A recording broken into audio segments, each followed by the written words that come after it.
Welcome to Some Topic, the podcast where two dangerously underqualified individuals tackle an ever-changing buffet of subjects we have no business discussing.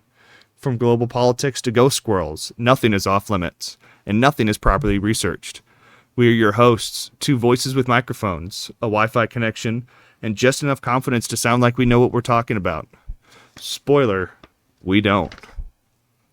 But that's never stopped anyone with a podcast before, and we refuse to be the first. Every week, we plunge headfirst into topics both serious and stupid, usually at the same time, armed only with sarcasm, caffeine, and a dangerous overestimation of our own coherence. Whether it's philosophy, politics, pop culture, or paranormal rodents, we approach each subject like two raccoons who broke into the Library of Alexandria, knocked over a torch, and now insist the fire was enlightenment. Our findings? Improvised. Our sources? Suspect. Our method? Whatever we yanked from our asses while marching proudly up the hill of stupidity, ready to fall honorably in the fog of ego, ontological confusion, and the blood-slick ruins of abandoned discourse. It's too late to turn back now. Your descent has begun. And we, your casually deranged hosts, will guide you in style straight through the crumbling ruins of reason. Listener discretion is enthusiastically advised. This podcast contains strong language, stronger delusions, and a persistent disregard for intellectual safety. If you're easily offended, chronically literal, or spiritually fragile, please relax your chakras, unclench whatever needs unclenching, and consider yelling at a tree instead. This is not journalism. This is not education. This is comedy. This is play. This is Some Topic. We interrupt this podcast to bring you either a Raccoon Intern broadcast, a liminal space service message, an HR policy memoranda, listener surveillance notices, trash theology sermons, or the ever-present system malfunction emergency alerts. Please stand by.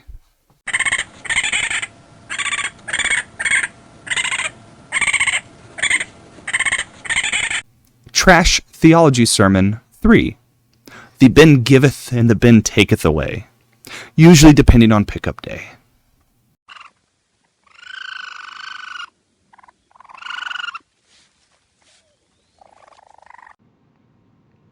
I need to give a brief update regarding the unpaid interns. For last fiscal quarter, their caffeine habits were entirely self-funded through dumpster-based nutrition and used coffee grounds rescued from the trash compactor behind the local prison. As you can imagine, results were inconsistent. Archival accuracy, unstable. Claw precision, questionable. Midday existential collapse, guaranteed. It was a difficult quarter. But that ends today. We've transitioned the entire intern program to Strong Coffee Company. Their black blend has 15 grams of protein, 5 grams of MCTs, and adaptogens like ashwagandha and L-theanine. So instead of spike and crash routines, it's a sustained focus. The results speak for themselves. If you're going to drink coffee anyway, it might as well pull its weight. You can get 20% off your entire order when you use code TOPIC at strongcoffeecompany.com. And for transparency's sake, like a raccoon peering through a mason jar instead of a magnifying glass while searching for mythic relics buried in a landfill, we'll tell you plainly. The show earns a commission when you use code TOPIC. So if you grab some, you're not just upgrading your coffee. You're funding structured nutrition for the interns. Nick, myself, and the Intern Nutritional Authority thank you for your service. We interrupt this podcast to bring you either a Raccoon Intern broadcast, a liminal space service message, an HR policy memoranda, listener surveillance notices, trash theology sermons, or the ever-present system malfunction emergency alerts. Please stand by.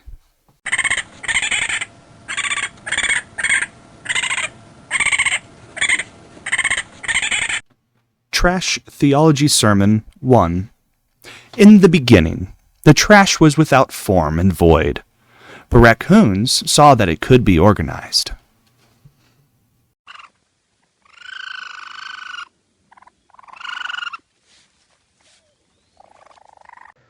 In a world where the solar system has 8 planets, but back in the day, there was 9. And 9 minus 8 is one. So what happened to the one? Today, find out what happened to the other. Here on. Some topic? Yeah, I was just doing a dramatic, interposition or interpol or introduction. That was the word I was looking for. And what some topic do you want to talk about today? We're talking about dragons. No, I'm just fucking with you, man. We're talking about Pluto. I remember back in the day when Pluto was a thing, and it's not anymore. It very much does still exist. It does? Contrary to popular belief, but New Horizons didn't just explode the fucking thing into New who? non-existence. No, New who? New Horizons? New Horizons is the probe they sent to Pluto. Oh. Did it ever reach it? Yeah, of course it got there. Like, I don't want to age myself too much, but like... You're old. You're an old soul in a young body. Yeah, like in... You're a communist lover. Everybody knows it. Yeah, I know. First or second grade there, I was learning about the solar system in elementary school. They had a whole big to-do about it, right? And I remember that. I made the fucking solar system, and I had 9 planets, and then I got bitched at for having 9. See, I didn't. In my class, in my group, everybody got to make one model of Kiss one ass. planet. Right. And I got... Maybe it was one. I think I had Jupiter. It was still contentious. It was still awfully contentious whether Pluto was a planet, but I got to do a model of Pluto. And in the same year, they were launching NASA was launching a probe called New Horizons to go and visit Pluto. And it only got there 9 years later in 2015 and sent back the first pictures of Pluto. Like, before that, nobody really had any idea what it looked like. And what did it look like? Well, it looked pretty much like what I made when I was 7. I don't remember what you made when you were 7, because I wasn't there. It was a grayish, slightly lumpy-ish ball with a little bit of orange striation from frozen methane on the surface and some darker patches. Really? Yep. That just sounds like a deuce I took.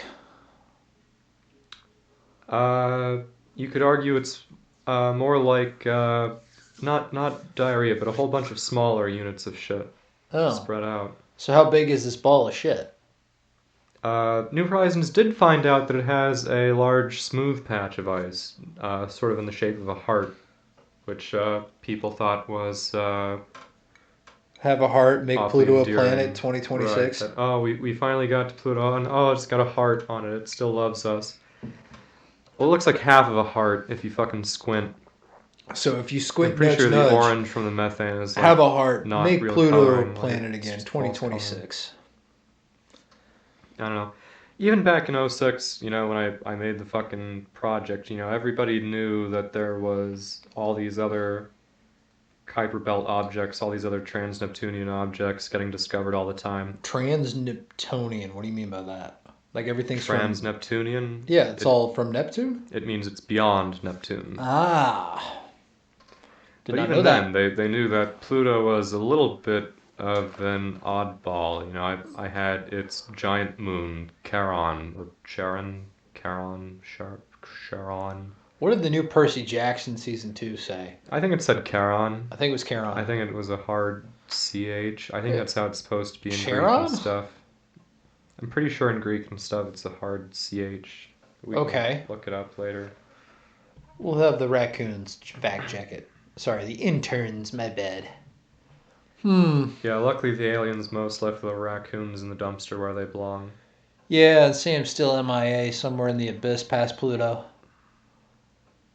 Sam is still past Pluto, getting his colon surveyed. Thought he was getting his asshole surveyed to get that encyclopedia out of his ass. Yep. Much like New Horizons surveyed Pluto's neighborhood. Do you think it had a picture of Sam in there? Let's see. No, Pluto was a little bit weird because they knew it had this other moon of Pluto called Charon, which was, a little bit bigger than half of Pluto's diameter. So it's a bigger moon, like it's a bigger solar object It's revolving around it? It's not bigger than our moon, but it's, sort of scary big compared to Pluto? Pluto. Yeah, it So had then what people makes scratching Charon their not heads the a bit. planet? Well, again, Charon is a moon of Pluto. It sort of orbits around Pluto.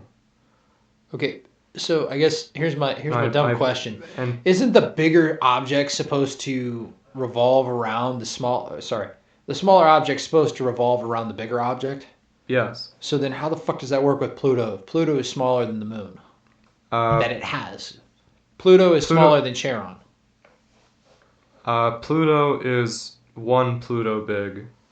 Charon is 0.6 Plutos big. It's just over half the size of Pluto. Yeah, so how does that work? It should be the other way around, no? If it's 1.6 versus 1 point. It's 0. 1 versus 0.6. Oh, Pluto is 1. Got it. I'll fucking tell you now. Let's see. Pluto is 2,300 kilometers. It doesn't say if that must be the diameter. Okay, it's diameter of 2,300 kilometers, whereas Charon is. Crud, where the fuck did they? I have no idea, man. I didn't even know that we knew the diameters of these planets. It's 1,200. So yeah. 1,600 versus 1,200? No, it's 2,300 versus 1,200. Same thing. 2,300 versus 1,600. I'm just fucking with you, man. I got you. So it's pretty fucky that a planet would have a moon this big. I mean, technically speaking, how big can a moon be before it starts to overtake the planet? Like, it has to be the same size, or it has to be 90%? What do you mean by where it overtakes the planet? Do you mean like before the center that they both orbit around is outside the actual physical radius of the planet? Maybe? Because I believe that's the case with Pluto, that the God, what is the technical word for it? The epicenter, whatever. I remember studying that back in the college. center that Epicenter of an ellipse, or whatever the fuck. That the center that they both revolve around is outside the actual diameter of Pluto. Huh. And beyond that, Pluto also has 5 other moons. Back when I was a kid, they only had 2 more. They only had Nix and Hydra, 2 Oh boy. They got asteroid size, little chunky, funky shaped things that actually look like stuff that would come out of your ass when you had a whole bunch of small hard poop. So you mean to tell me that somehow this moon is like reproduced 4 other moons? No, it always had them. It was just only recently discovered that it also had a couple other moons, Styx and Kerberos. Why is it Greek? Like Pluto. Pluto's why is it Roman, I think. Greek right? instead of Latin, or why are they? Why is it just why is it mythology? Pluto and Neptune. I mean that's just Roman. I mean that makes sense because they were discovered around that time. I'm just saying, why are the moons starting to sound like they're, somebody fucked off in Roman times and said, oh yeah, there's probably some kind of orbit, rock orbiting this. That's a great question that I don't know the answer to. It seems sort of obvious that it would happen the other way around with the case of the Earth, the Sun, and the Moon, yet that, those big ones would get gods instead of vice versa. Which one was Zeus? Jupiter? That seems silly. Wouldn't it be the sun? No. Well, it's like, why wouldn't you get the king of the gods, the thing that, literally brings life on Earth? The sun? Well, because the Proto-Indo-Europeans named their chief god Deus, which would become Deus, or Deus, from which we get Jupiter or Jupiter, our Deus or Zeus. What the deuce? Yeah, D-U-C-E, that's the same root. Okay, I'm just... He was not the god of the sun, but of the entire sky. Interesting. Of the entire great blue sky and the heavens and bullshit. All that bullshit. Whereas, like, Perun and Thor and stuff got a bit more storm association as well as Zeus and Jupiter. Okay. But Apollo and them got more sun-specific association. Nowadays, we have enough scientific understanding to say, oh, well, the sun is obviously much bigger and more massive and spews out radiation, the source of all life, be it through heat or gravity or blah, blah, blah, blah. Yeah. Took them a while to figure out some of that stuff, even if they were able to figure out that, well, you need the sun to shine to make plants grow and shit. Wasn't quite as important as, the rain and stuff.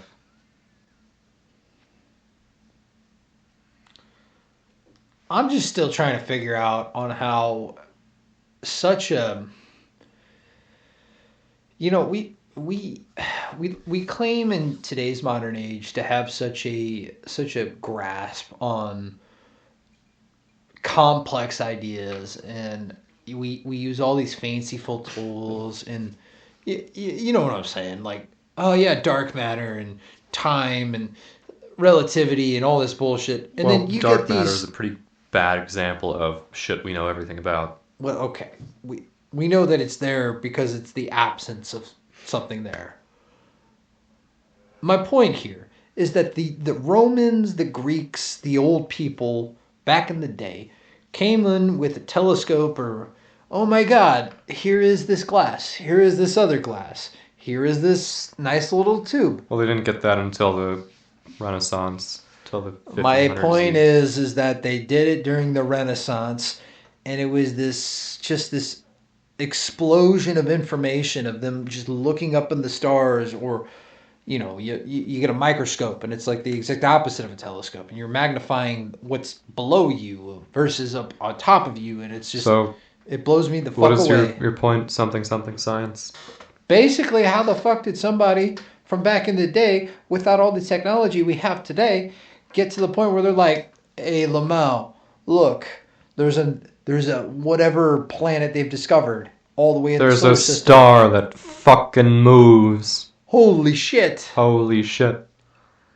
Well, they didn't have Netflix or street lights, so they spent a whole lot more time looking at the night sky. Well, they probably didn't have light pollution. Yeah. You know what my favorite thing is on a trip? Light pollution. The lack of light pollution, my friend. Where you can see the stars. That's something I immensely enjoy. Absolutely. I mean, yeah, if you can get a good combination of high altitude and low light pollution, then you can really see some shit. As a kid, I went out there to the Philmont Scout Ranch in the middle of nowhere, New Mexico, way up in the mountains. Yeah. And at night, it was really something else. It was like there was hardly any room between the stars. It was quite something. Now where we are, you can hardly see the Milky Way paving its way across the sky, but there was awful clear and distinct. Real something to behold. Well, so I did a recent some trip episode, just probably came out about a month, if I'm remembering our release episode. When will this one come out? So probably July. So probably it's a podcast. They're not viewing. So. Well, yeah, viewership, hearingship, whatever. I did do an entire road trip where I visited Colorado and then went down south through New Mexico before we stopped at me and my girlfriend at the top of Texas where we flew out. And I remember that this was during the Super Bowl. And this was she was driving, and we switched off. And I just remember I had to look upward, and there was just so many fucking stars. Like, it wasn't, like, there was still light pollution, I think, because there was a few, around that area, there's a few Indian reservations, so there's, you got your cities here, and then, 300 miles of, 300 miles of non-light from a city, so you could see everything, and it was grand and it was great. So for the most part, I really enjoyed the fact that I was able to see that, and I do love me some stars. Now I am curious on, depending on the time of year I went, what would I have been able to have seen Pluto? Like, when do I see Pluto? Like, when? You don't. I can't? You can't. So how do I know it's not fake news? Pluto is one you can't see with the naked eye. That's correct. With the naked eye, you're only able to see Mercury, Venus, Earth, Mars, Jupiter, Saturn. It took telescopes and math and shit to be able to get Uranus and Neptune and Pluto and all that shit. Although there's a interesting side note in there, isn't that they were able to use the rise of the heliocentric model and Newtonian mechanics and stuff, the rise of physics as we know it, to Explain to me what heliocentric is to our viewers. They figured out the sun were at the middle. The middle. Not to be confused with the Earth being at the middle. Right, so I'm pretty sure they found Uranus by telescope and maybe a little bit by math, but after they really got this physics shit figured out, they said, okay, well, there has to be a Neptune to counteract Uranus gravitationally. And so how did they figure out that there was you called it the Kuiper Belt, but the asteroid belt, how did they figure that out?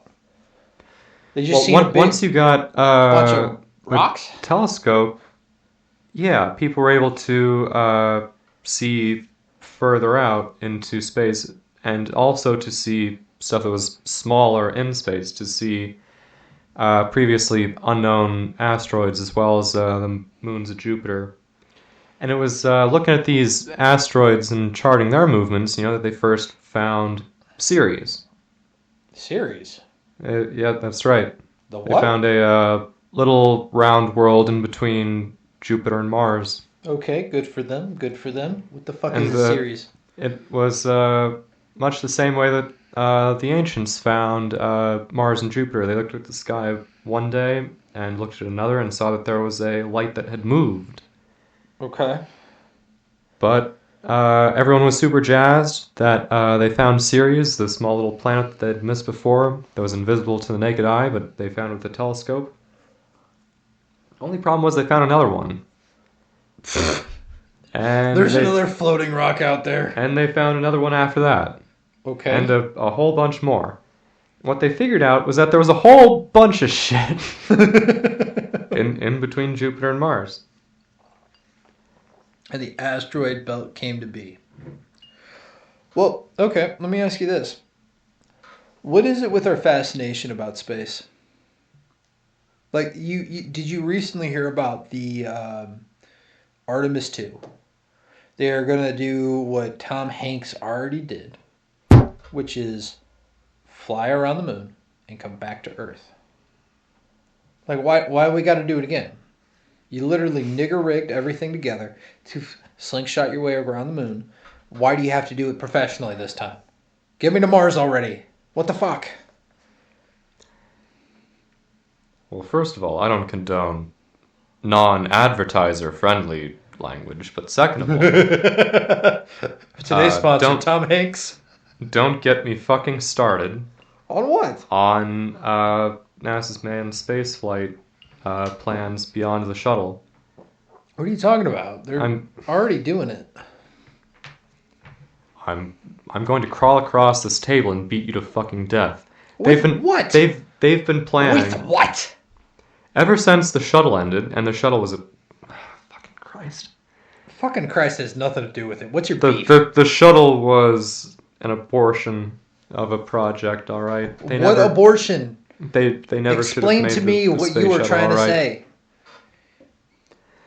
NASA wanted a little taxi cab to take people from Earth up into orbit. Good for them. What's wrong with it? The problem is they didn't have the money for it. The problem is that Congress pulled the rug on them, pulled all the funding out after the Apollo moon missions. Those bastards. So they had to go to the Air Force to get more money. And the Air Force was feeling kind of gypped because they didn't get Blue Gemini. They didn't get their manned orbiting laboratory and all their fun military and space stuff.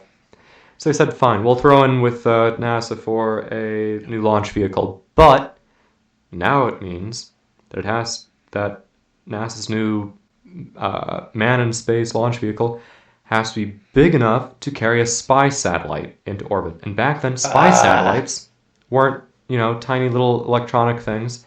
They were gigantic fucking telescopes full of glass and shit. So now, instead of a little taxi cab to ferry a couple people up, you have to build a giant fucking truck to get people up into space. What's wrong with a truck? The problem with a truck is, if you want to get a piece of hardware up into space, if you want to launch a spy satellite, now you have to put the life of 7 fucking people at risk. I'm not saying a problem. And the problem is that it's not sitting on top of the launch vehicle. You're not having a small tip with a few people at the tippy top of the rocket where they can eject if they need to. Instead, you've got this re-entry vehicle, this shuttle, strapped to the side of a rocket, which means that shit can fall down on top of it from its own fuel tank. Yes! Oh no! People fucking died! 14 fucking people died in the shuttle program. Did they? Yes, 2 shuttles, 2 crews of 7 went up in fucking smoke.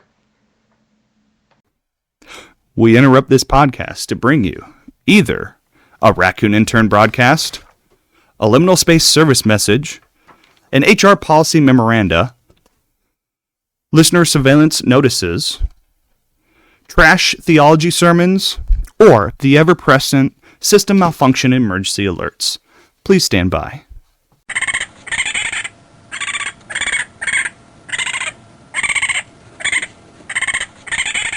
Trash Theology Sermon 3. The bin giveth and the bin taketh away, usually depending on pickup day.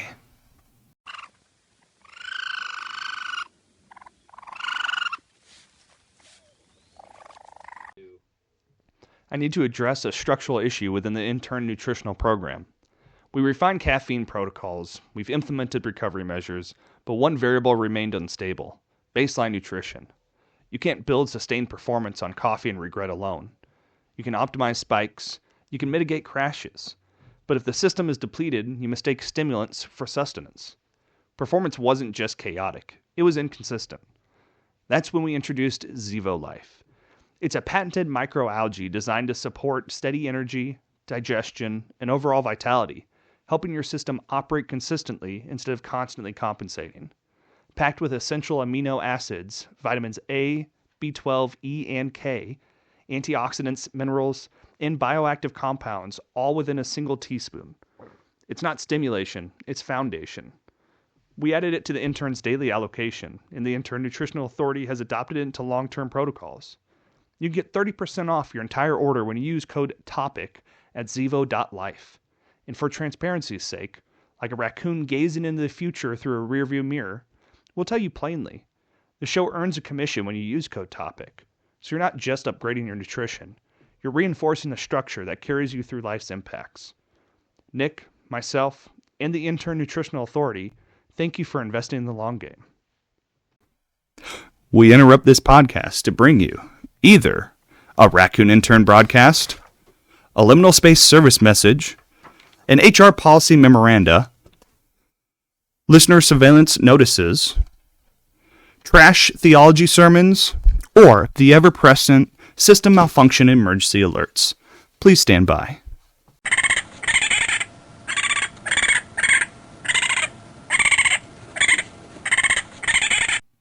Trash Theology Sermon 4. Remember, cleanliness is next to loneliness. Seek the comfort of clutter.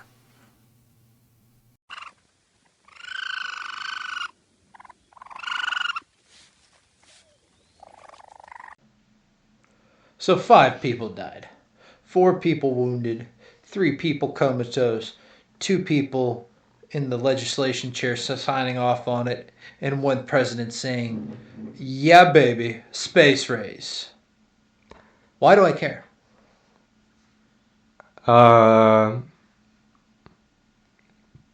Because your tax dollars were used. Well, you weren't born yet. Your tax dollars were used for a abortion of an expensive space vehicle that ended up killing a bunch of people and raising the cost of putting stuff in orbit, stuff like communication satellites, the architecture, the GPS that we enjoy today. Wait, what about GPS? The global positioning system, the one that runs off of satellites. Yeah. Yeah. What about it? Well, they had to put them up into space on shit like the shuttle. But Is that where that came from? Then they blew up all the people, and they blew up 14 fucking people. Because the shuttle should have never been built. Anyway, so after the shuttle program was an abortion, then they said, okay, well, let's just take the fucking parts from the shuttle and build a more conventional rocket that we can use to send some people or some cargo to space. And that was the birth of this whole Artemis bullshit. First they said, okay, great, we're going to take one big solid rocket booster and a smaller tank and a little new Apollo-style, more conical capsule on top of that. And they said, okay, well, no, that's not going to fucking work. What we need is a giant fucking rocket, more akin to what we had in Apollo, but with just a couple solid rocket, firecracker kind of boosters on the side that ostensibly you can recover, right? But like you're just fishing the exterior out of the ocean, like it has to be refurbished and shit. You're not saving any time or money. Yeah, but Elon Musk did, That's a different story. What do you mean that's a different story? You asked about fucking... They reconfigured The reconfiguring. All they've done for the last 20 years since they've retired the shuttle is reconfigure the Artemis mission profiles and shit. All they do is every once in a few years they'll test one minor thing. Its progress has been a real fucking crawl, and they should have quit ages ago. But it's a government agency. Everybody has to stay employed with their comfy jobs and shit, right? And again, that's where you get. So you think that they should be slower? Or you think they should be faster? This is why people dick ride Elon so hard, that he was able to turn around and in much less time and with much less budget and public accountability and with much less comfy jobs, was able to produce a wildly more effective, wildly more efficient, radical approach to manned space travel. Not even to manned space travel, but to regular space travel. I mean, just the economy of scale he's trying to do. It's not just a matter of cranking out these smaller Falcon boosters, but of scaling up the larger Starship modules to the point where it's just a matter of surface area to volume of you don't even need the specialized aluminum manufacturing to make these ultralight rockets. They're just assembling it outside out of steel plates like a fucking World War II battleship. It's just so big that they're able to get away with using why not? Fuck steel it. qualities and stuff. Exactly.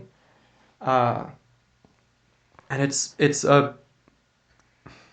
pure science fiction is what it ought to be and what it was. This Buck Rogers shit.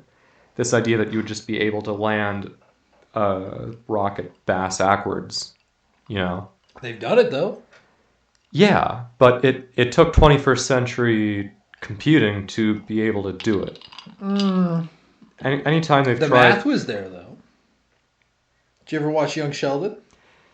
Did you ever read the reports about how when they tried to make manned fighters that took off vertically and landed vertically, the little goblin things? The goblin things? Yeah, let me see. I know, like... They tried to make a fighter plane that was a helicopter for... Oh, that'd be cool. Yeah, it was like a sci-fi rocket. Like it landed on its fins and it took off vertically. I think it was called the Goblin. The Goblin was the thing that they launched out under the wing. No, you can't land a plane backwards. You can't. Why not? Because you don't have a mirror or a backup camera. Or what? Okay, so I install a camera in the back It's ass. really fucking hard. How is it hard?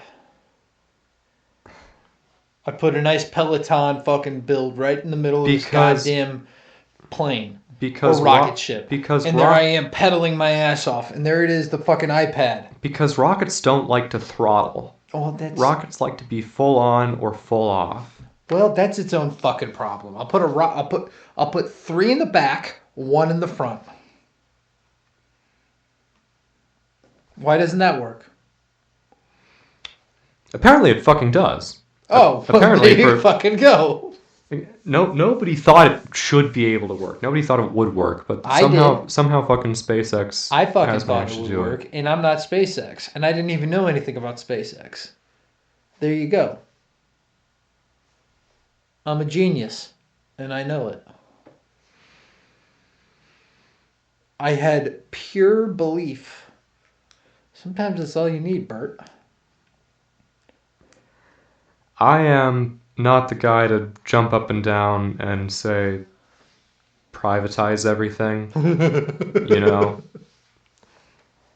But the folks at SpaceX have pulled off some minor fucking miracles. Is it miracles or is it just math? Because the math be checking out, brother. It is a whole bunch of money thrown at some world-class engineers. I mean, if I was given a couple $1 million, yeah, I'd figure out some shit real fucking quick. Yeah. Do you think you'd ever go shirtless? Say again? So, your alter ego, Bert. Uh-huh. Do you think you'd go shirtless? To honor that name? He'd probably have to cut first. I think you would. You'd probably have to do a solid, you're just in the gym for 6 hours a day, so you feel confident when you go shirtless. But would you?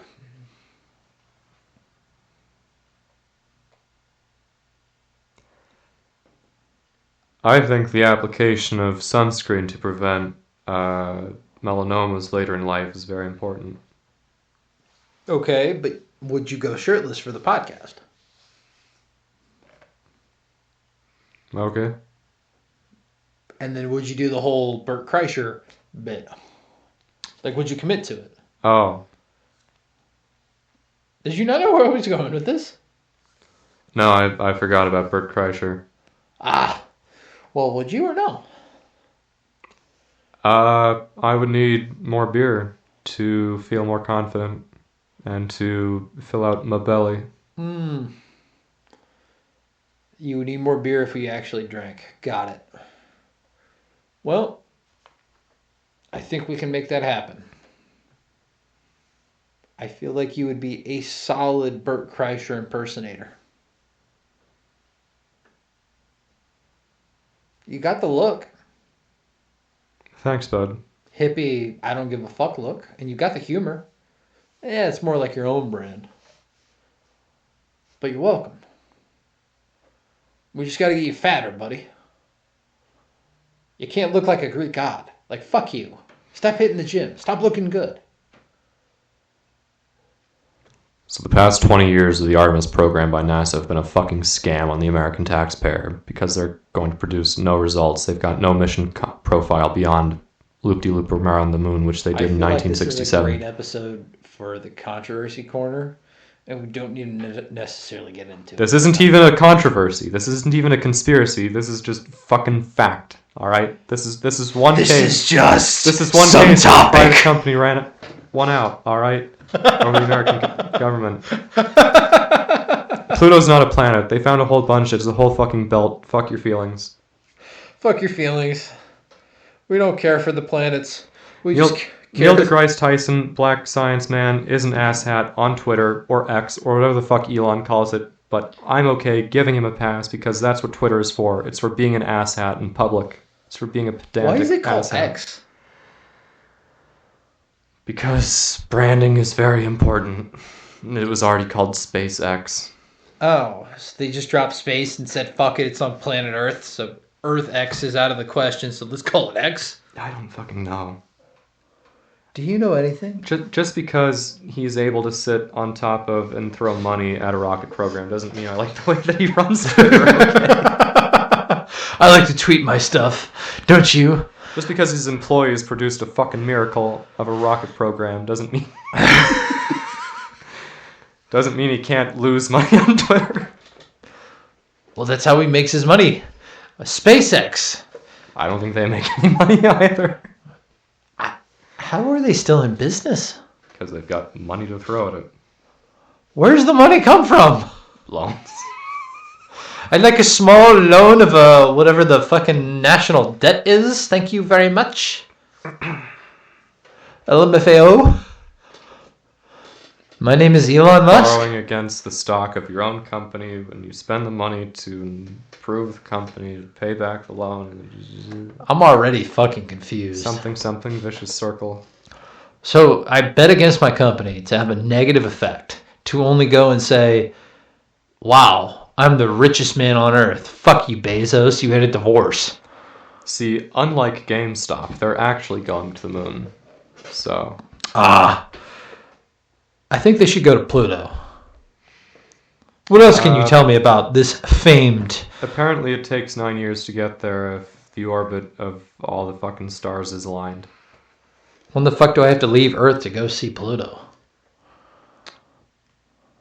I don't know. Let's ask GoogleNet when's the next launch window to Pluto. I don't know. If it takes 9 years, I mean, it's ellipse. No, that's just travel time. That's not waiting for the right moment. Oh, shit. What's it take, 30 years? Let's see. If I wanted to go visit Pluto, when's Chat the doesn't most know. optimal time? 2029. I gotta leave by 2029. I have 3 You have years. to leave 2029, and then it takes another 9 years on top of that. And then how long do... okay, so I go and visit Pluto. How long do I have on that planet if I want to get back in a reasonable time? Back? Yes. I want to come back to Earth. It's a one-way trip. Oh. A return ticket is much more expensive. Is it? Yes. What? How do I get back? Don't tell me it takes 18 years to get back. It's a hell of an investment.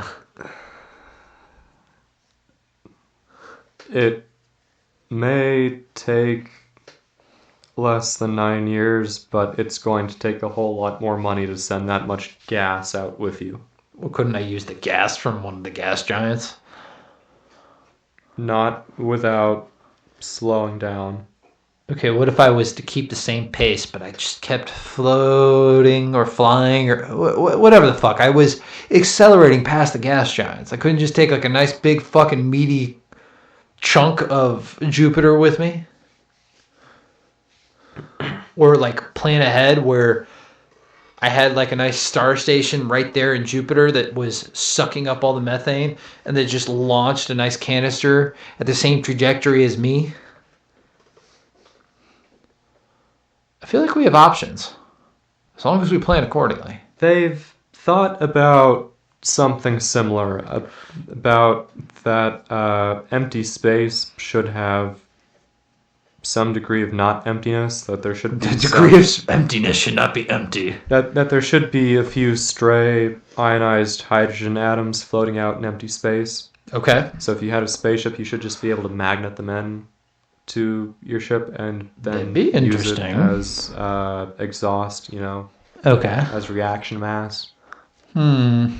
Turns out that the interstellar medium is a lot less thick than they thought back when Mr. Bussard was first talking about it. Mr. Broussard? Bussard? That's bizarre. Who's bizarre? Well, he came with a Bussard ramjet. Well, that's not very helpful. I still don't know who the fuck we're talking about. He just sounds like an Indian guy. I think he was French. Oh, well, fuck the French. What do they do? You mean besides democracy and all that? That was Athens, and you know it. Robert Bassard, born 1928, died 07, American physicist, worked in nuclear fusion, PhD Princeton.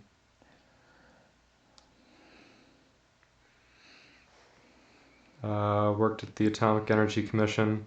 Is he French? No, he's American. Oh, well then what the fuck are you saying he's French for? Because Bassard sounded French to me. Well, you're just bizarre. My professor was talking about Mr. Carnot the other day, the guy who invented the Carnot cycle in thermodynamics, and he kept referring to him as Dr. Carnot, which is bullshit because Carnot didn't have a doctorate degree. He went to the École Polytechnique, which didn't start handing out doctoral degrees until the 80s. And as far as I can tell, nobody gave Mr. Carnot a degree posthumously. Look, And so, everybody's a doctor if they tell you they're a doctor. He wasn't a medical doctor. He was a civil engineer in the French army. Exactly. I'm a doctor. Which is sort of a contradiction of terms between civil and military, isn't it? Kind of, but it means two different things. Okay, so it takes 9 years to get to Pluto. Did you know that thermodynamics is an anagram for me and my ostrich? No, I don't even know what the fuck that means. You don't know what me and my ostrich means? No? Am I supposed to? Like the big fucking bird? An ostrich? I know what an ostrich is. I know what Big Bird is. What is your point? My point is that thermodynamics is an anagram of me and my ostrich. Ah, the great ostrich wars, the great emu wars, the great Australian Renaissance, great tidings, great times. We're gonna do an episode on So the Star Artemis Wars. program is a fucking scam. And Pluto They're not even seems planning to to be... land on the moon. They're just planning to circle around it. They did that back in the fucking 60s. Do you know how much science they got out of it? Not a whole lot. A whole lot less than fucking landing on it. I'm sure they Do you know how didn't. much science they're going to get out of it in the fucking 2020s, 2030s at this rate? None. Okay. Will they shoot some minorities and unrepresented folks out beyond Earth? Sure, good for fucking them. But again, what's the goddamn point? They've been chasing the point for fucking ages because nobody has stepped up to Kennedy's bat to really pose a challenge to them directly. Nobody's ever produced the fucking funding, Cold War style, to say, okay, now's the time to get to fucking Mars. Let's go to Mars. Committing to that would be a whole lot more than 8 years, more than 2 presidential terms. So, again, there's not a whole lot of incentive for somebody to get up to bat and pony up the money for all this shit. Which has always been the problem with manned space exploration of who is going to, produce the funding. What's the role of the investors, right? I mean, Cortez, right, wasn't an explorer. He was a dipshit who worked for investors, who worked for the senior captains in Cuba and in Spain, right? He had people to answer to produce money and gold. And lucky for him, there were plenty of people in the Aztec Empire who were sitting on top of the shit.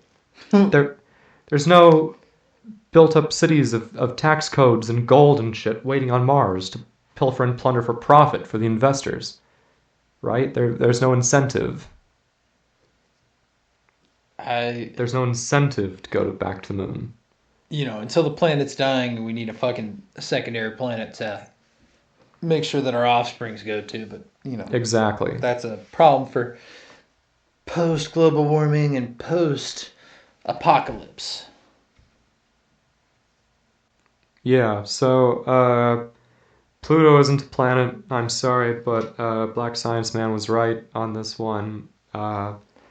Pluto is surrounded by not just 5 fucking moons, but a whole Kuiper Belt full of smaller, shittier rocks. No wonder they didn't count it as a planet. That sounds like a That fucking and joke. its orbit like crosses into Neptune's turf. It turns out, Okay. which makes it even less of a planet. It just doesn't have a big enough gravity well.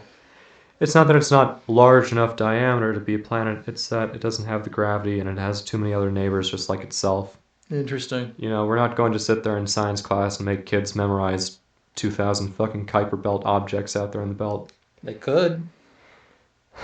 There could, but there'd be no goddamn reason to, you know, like, how often does the planet Neptune pop up in daily life? Not a whole goddamn lot.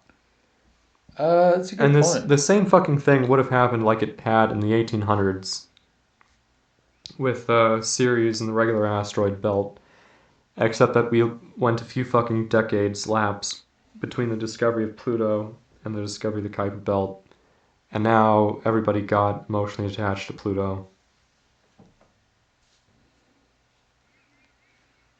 I don't know, man. I just think Pluto should have the respect it deserves. And if it's not a planet, it's not a planet. But I was taught, you plan it, you do it, there it is. That's Pluto. We interrupt this podcast to bring you either a Raccoon Intern broadcast, a liminal space service message, an HR policy memoranda, listener surveillance notices, trash theology sermons, or the ever-present system malfunction emergency alerts. Please stand by.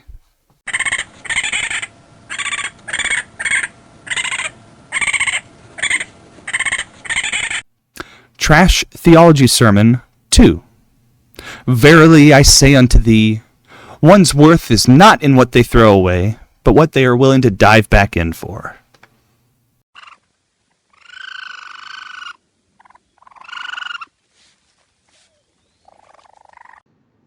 I need to address an issue regarding the unpaid interns. While overall productivity has improved, there's a recurring decline following what they described as after-hours research. Translation, excess beverages were consumed. The next morning metrics were predictable. Cognitive clarity, compromised. Regret index, elevated. Sunlight compatibility, low. That's when we implemented liqueur gummies. They're formulated with DHM, which helps your body process alcohol, along with milk thistle, B vitamins, electrolytes, and ginger root to support recovery and hydration. You enjoy your evening, you support recovery. You wake up to regret your decisions with a clear head and a settled stomach. You can get 20% off your entire order when you use code TOPIC at liqueur.com. And for transparency's sake, like a raccoon peering through a kaleidoscope attempting to intuit your future by reading tea leaves, we'll warn you. The show earns a commission when you use code TOPIC.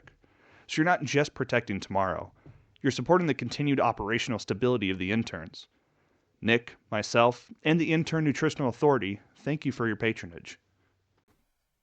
We interrupt this podcast to bring you either a Raccoon Intern broadcast, a liminal space service message, an HR policy memoranda, listener surveillance notices, trash theology sermons, or the ever-present system malfunction emergency alerts. Please stand by.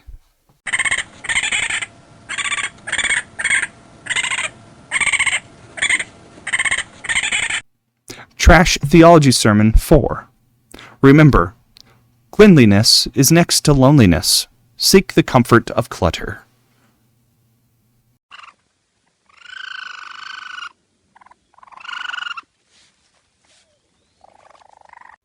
And that's all for this week on Some Topic, the show where logic is seasonal, facts are optional, and the raccoons are 2 paychecks behind. If you're a liberal, please keep your critiques to yourself. Our unpaid interns have adopted a shoot first, shred later policy, and we're in a stand your ground state after all. HR has yet to get back to us with a solution, so stand by. To the rest of you, keep your coffee black, your sarcasm sharp, and your reality on airplane mode. Until next time, stay skeptical, stay caffeinated, and stay just interested enough to keep the surveillance squirrels guessing while we slip out the back.